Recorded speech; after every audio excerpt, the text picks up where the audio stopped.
guys ready for some news? Ladies and gentlemen, easing my ass back. That's right, it's time for the good news, the bad news, and the other shit. Now that my visual aids are back, I was going to go without them anyway, because there's so much stuff going on, you guys. You know, the whole thing is that the president is preparing his defense on his own. He has his defense, then he has his legal team's defense, because the president's defense is actually the way that he presents everything to the public, which, you know, he's managed to get a lot of people to buy in. Let me tell you, it's so fascinating to watch the Republican Party try to scramble to support this man. It caused me to actually go back, and I've been doing it for the last few weeks. Look at the old documentaries on pre-World War II Germany. When you really want to look at the cult phenomena that was Adolf Hitler and how he managed to come to power, blaming the Jews for everything. Right. Blaming the Jews for everything getting in the way. All this. And all the different factors that led up to it. Because for me, I must admit, all these years, Vic, and reading, and you kind of just don't get it. Right. You start thinking to yourself, how did a whole country like Germany lose their goddamn minds and just commit? And then you start looking around and realize it's not just Germany. It's all over. Wherever you look, you can find instances in human history of people doing exceptional feats of cruelty and murder. Yeah. But you want to understand how a person like Trump could be in power, having such a small percentage of the total, and yet be making these really profound effects on our government. Right. So learn from this. You got to learn from this. Right. And the only way you can learn from this is by seeking to understand, which is hard. What do I mean by that? It's like when you get into a fight with your loved one. The first thing you tend to do is react. It takes a minute before you can calm down and want to understand. See, in order to understand, you have to listen. You have to spend some time thinking in the other person's point of view. One of the exercises that I've been doing for years is to imagine myself as the other person. And I've learned a lot from that. Very difficult to do, and you absolutely cannot do it when you're mad. So if you want to understand things, you have to approach it differently. You have to approach it differently. So for me, part of this phenomenon of the education here is to understand the phenomena that is the American public and how that's symbolic of other groups and how we come to these points in time where we have these bad decisions going on around in so many areas, that the most prosperous country in the world has the most gun deaths True. in the world. True that. Australia hasn't had. No. He sat there, he couldn't criticize Trump when the Prime Minister of Australia was here. But Trump, they asked him, they had a big mass shooting in Australia in the late 90s. Mm-hmm. They changed everything and haven't had anything since. Right. And he didn't want to, but you could see the president was pissed. Right. But again, other people don't do it the same. If you want to have understanding, then you have to look at it differently. And I'm pushing that because I think understanding is important at this point so that we don't do this again. Even though I am so hopeful, because usually these kinds of moments in time signal a point of no turning back.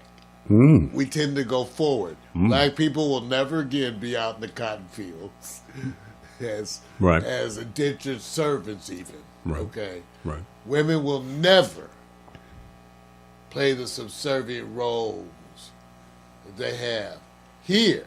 Right. And slowly but surely, we will affect the remaining areas of the world and affect women in those cultures too. As much resistance as there is to that in male-dominant societies around this world, they too will change. So understanding that process is important.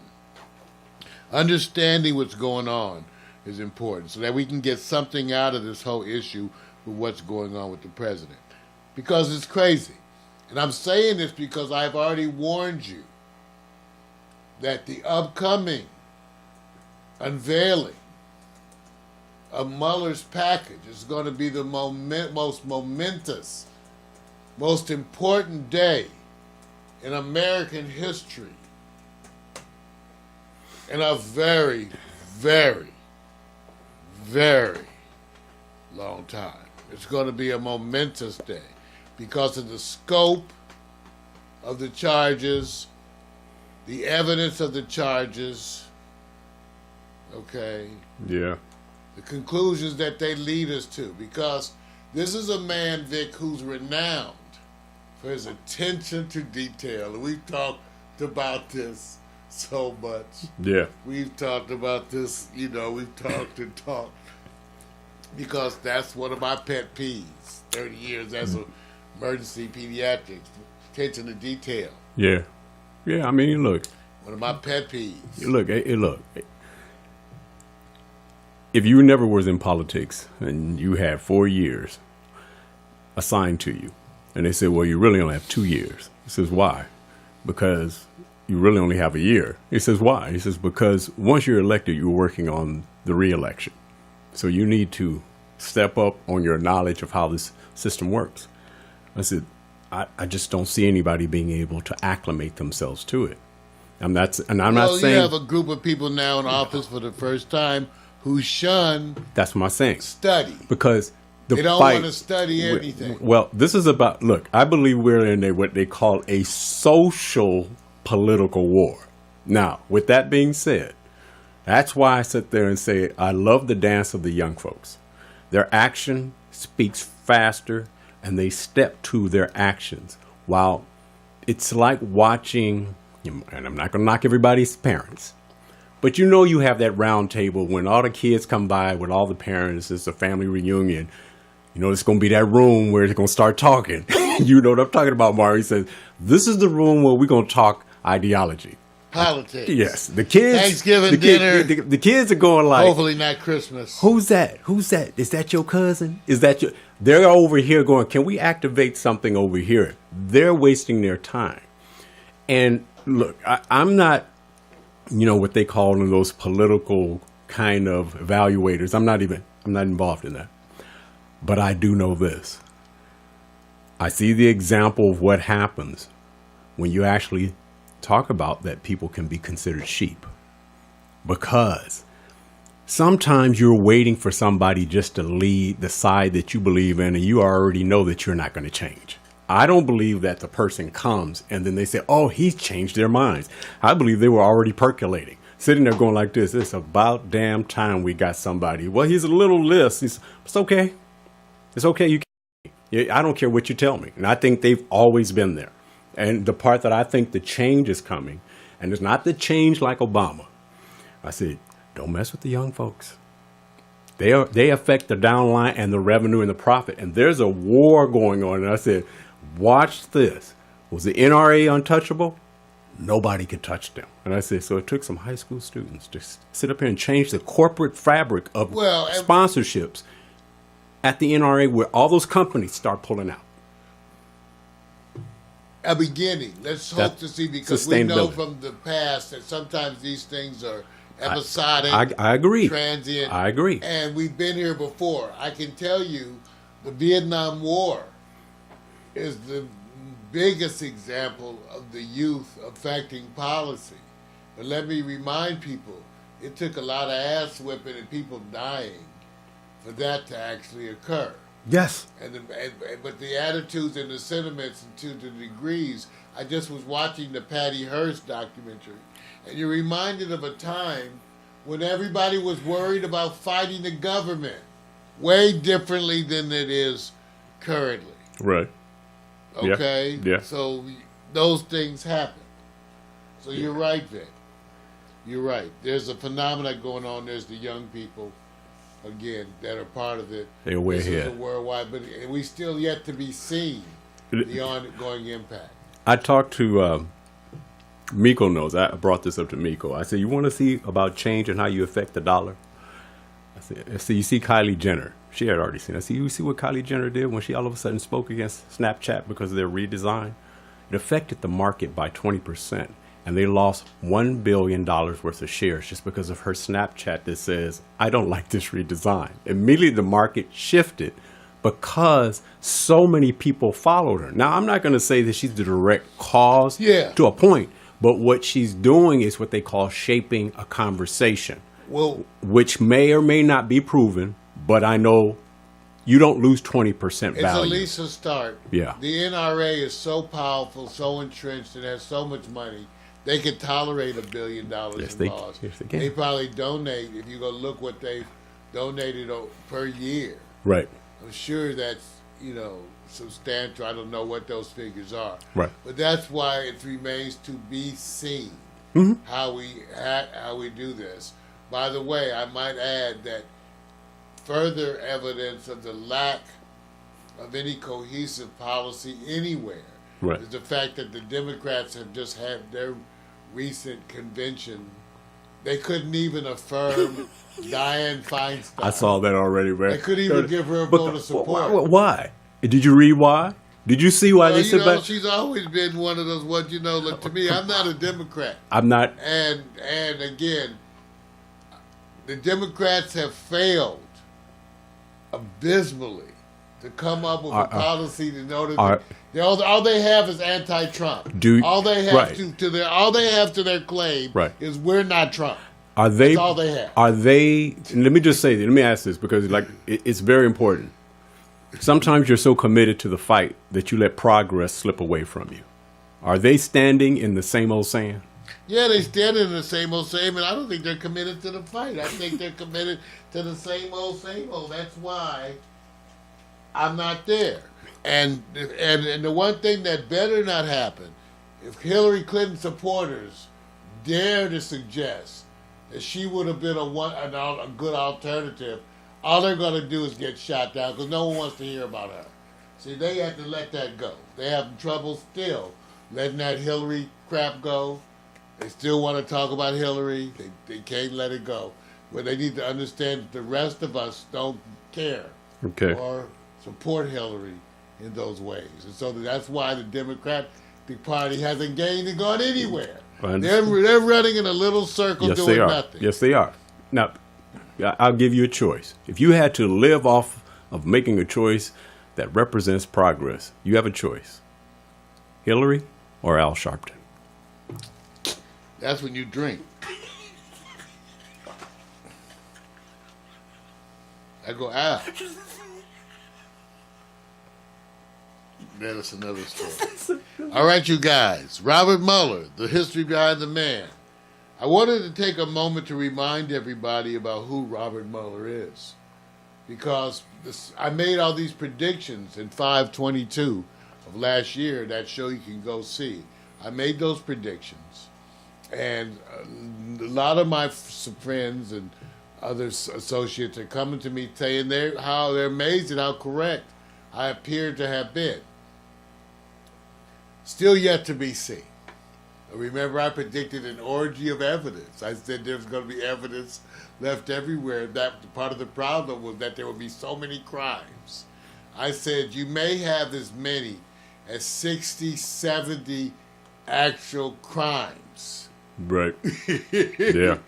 You may have the most number of crimes you've ever seen with documented evidence. Yeah. Okay? I predicted that. And I predicted that Kushner would go to jail. And I predicted that the president would be impeached, and then 2 to 3 years after he was removed from office, he would be tried for treason. People say, ooh, Mario, that's what I predict.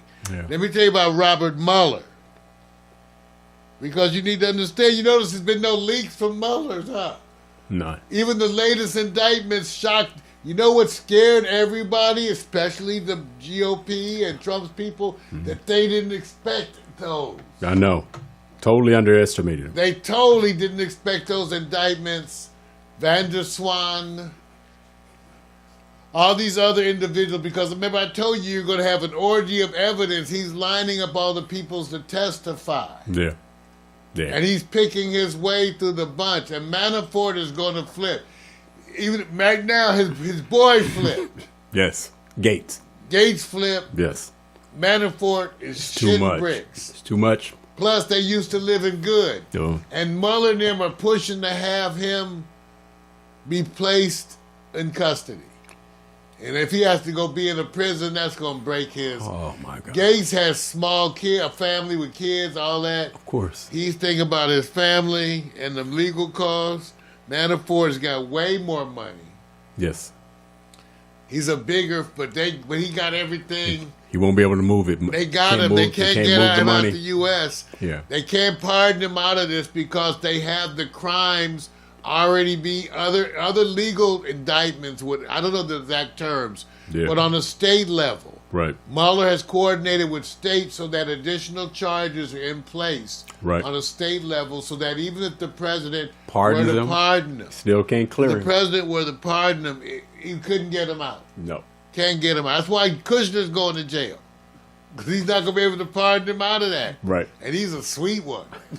You know, what you trying to say, man? I say Jared. Oh, dude. Jared don't look like Jared don't look like he'll last about. Oh, no. Jared he won't make so it. Soft. It's done. Don't he like he just gonna cry all the way in? Like the old song, okay. Tenderoni. That's what I'm saying. Tenderoni. I'm just saying they be talking about I'm gonna get some Kushner. Oh my God. I'm gonna get some Kushner. Oh my God.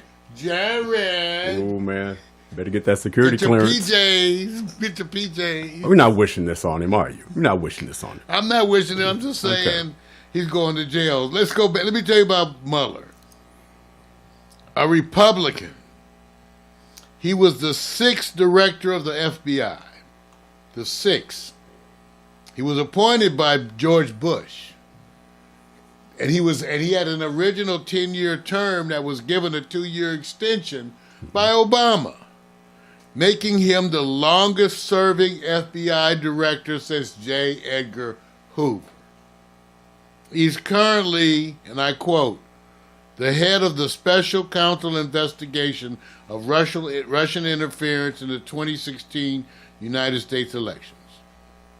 A graduate of Princeton University, he served in the Marine Corps during the Vietnam War, receiving the Bronze Star Medal and the Purple Heart.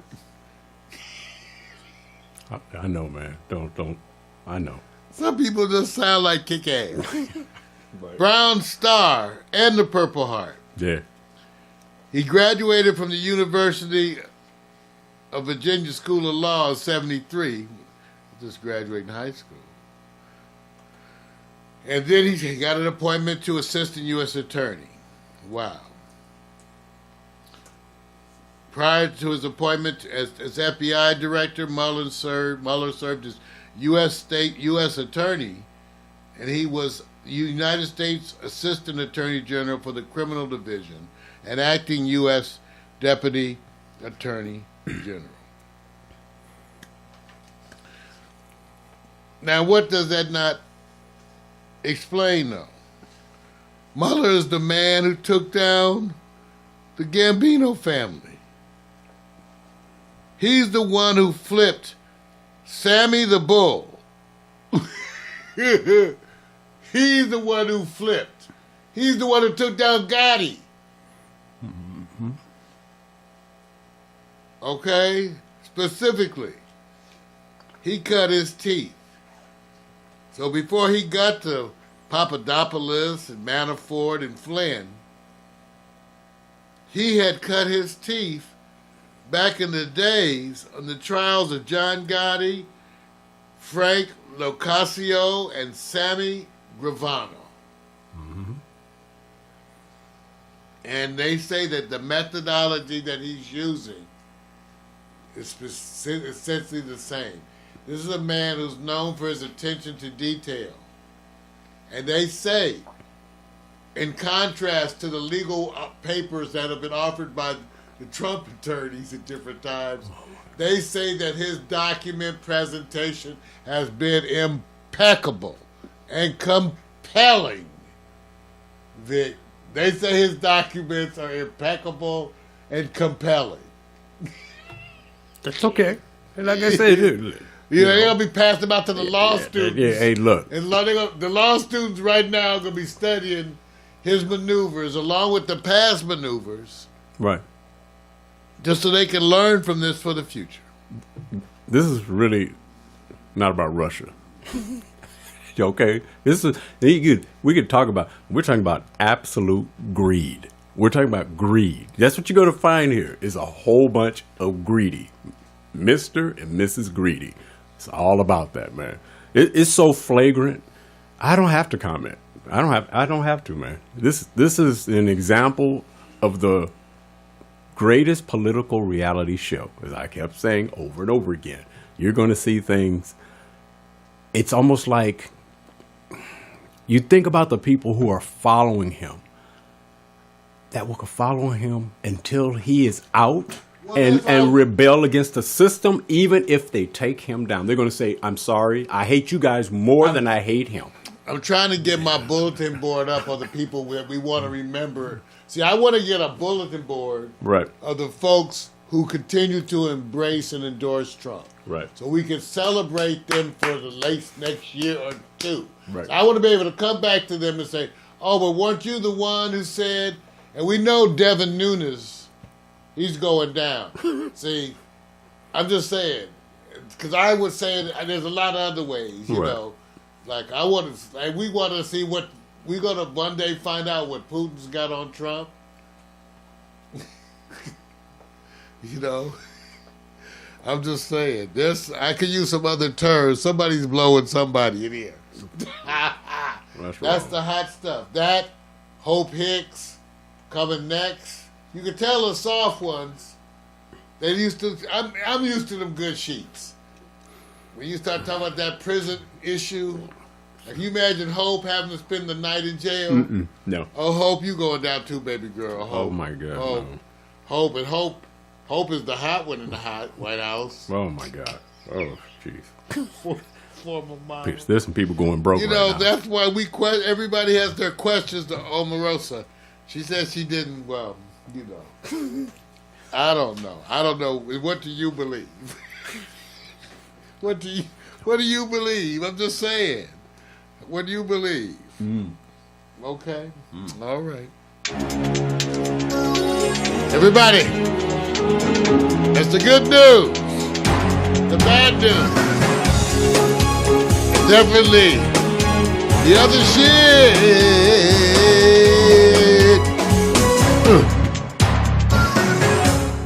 Man.